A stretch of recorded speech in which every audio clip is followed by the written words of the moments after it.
Time now for sports on 104.7 The Cave. Here's Ned Reynolds.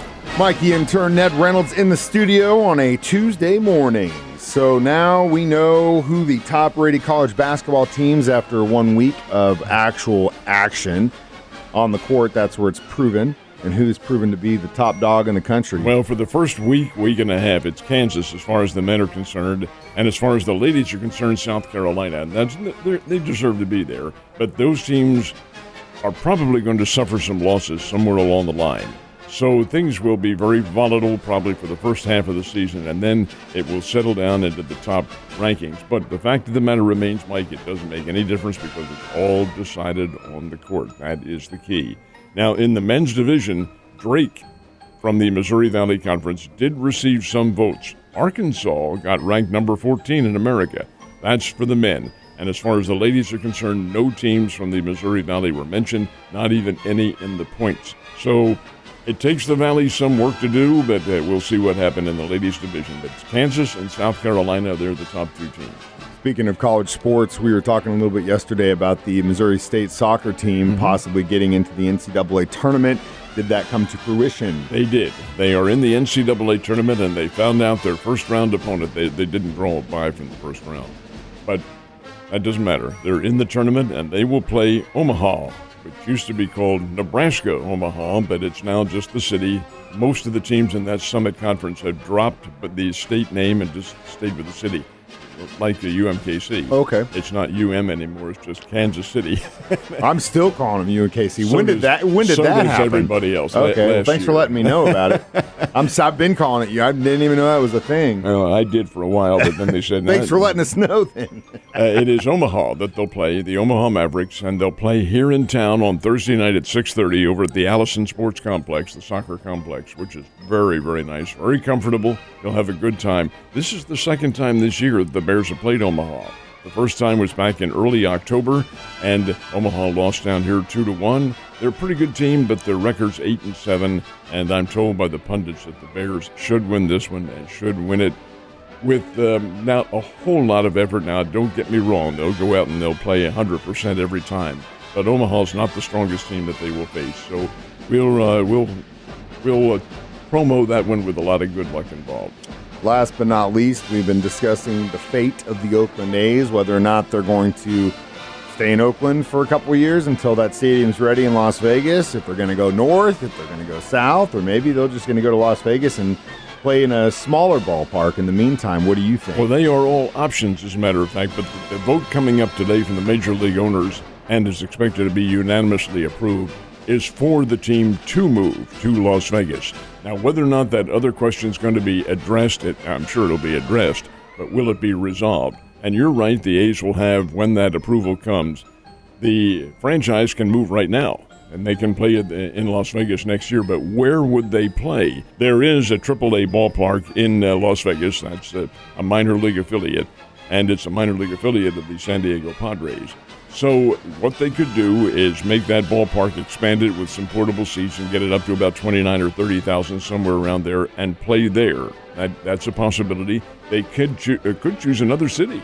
Could be Portland, Oregon, or San Antonio, Texas, or someplace like that as a kind of a interim spot for them. But would they be accepted there? Probably. They could go back to Oakland, but I don't think the folks in Oakland would approve of that at all. So I'm thinking they're going to play in Nevada somewhere. That is a guess. Probably find out today sometime. So who are the AA affiliate of the A's? The AA affiliate? Yeah. The Midland Rockhounds in the Texas League. So that's what I was thinking. Maybe that's an option. Maybe they go down to one of their lower... Midland, Odessa? Not hardly. I mean, I don't know. You have to understand that. You've got to have airport facilities, and you have to have places for major league teams to stay, and that's how cool not for a little town like that to have Midland, that, Odessa? Oh, my God, they would lose their mind. I know last night Ned was finally able to open up Shea Ned at the Great Southern Bank Arena, his home away from home during the winter months for Missouri State basketball. How was the game? Good game. Missouri State won at 84-69 over an Oral Roberts team that has some very good athletes, but they aren't together. Their game plan was a little fragmented, and the Bears' defense just took Oral Roberts, that is, completely out of system and out of sync, so to speak, and They shot only 39% from the field, and the Bears win it with a very good shooting percentage, 47%. That's one thing this Missouri State team can do. When they're on, they're tough to stop. They have a very good perimeter shooting team. Underneath, they can horse with a lot of these teams. Bears are not small by any stretch of the imagination. They have good, solid core of frontline players and are playing very well, defense especially. 84-69, the Bears got the win. Alston Mason, who's a transfer from Oklahoma, got 28 points for the Bears. That's a career high. The one down note, and I don't know what the serious nature of the injuries are, but the Bears did lose Chance Moore early in the ball game. It looked like an ankle injury, perhaps. And then late in the ball game, their veteran Donovan Clay limped off the court with some kind of a leg injury. Do not know the severity. We'll find that out later on. Hopefully he's okay. It's a long season. You don't want to lose that guy this early. Missouri State weren't the only basketball team that played yesterday, though. What about the other colleges? No, Mizzou played. They got back on the winning track, knocked off Southern Illinois Edwardsville 68-50. SIUE is a Division I program. Arkansas, ranked 14th in America, played a very good Old Dominion team. Old Dominion came in on a winning streak. Arkansas beat them 86-77 down in Fayetteville. Your guys, K-State, came up with a big win over a good South Dakota State team. 91-68 was the final in that one. Kansas State over South Dakota State. And we'll throw this one in for what it's worth. The Bears go down to the Virgin Islands to play, and their next game is Friday. This is called the Paradise Jam. It's a tournament. Each team will play 3 games. The Bears' first-round opponent will be Florida Gulf Coast. Florida Gulf Coast is in Fort Myers. They are D1, and they've had great success in the NCAA tournament in the past.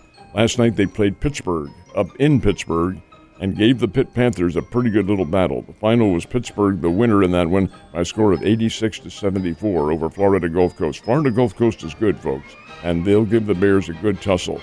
And then Purdue, which is one of the top teams in America, played Xavier last night, and Purdue won that one 83-71. Last but not least, this is that time of the year where Major League Baseball is obviously trading players, but they're also giving out awards. First one happens tonight. It is. These are the Rookies of the Year in the National League and the American League, and they're called the Jackie Robinson Rookies of the Year because he was the first Rookie of the Year ever in Major League Baseball. They didn't give out that prize until the late 1940s, 1947, when Jackie Robinson broke in. So they'll give out the two, the American League and National League award coming up tonight. National League will probably be Corbin Carroll from the Arizona Diamondbacks. He looks like a sure choice for it. And the other was probably going to be Gunnar Henderson of the Baltimore Orioles, who had a terrific year. There are some other contestants for that, but I'm thinking that's who they'll be. Well, we got a lot left to give out. Ned, you have a wonderful Tuesday, and I'll see you tomorrow.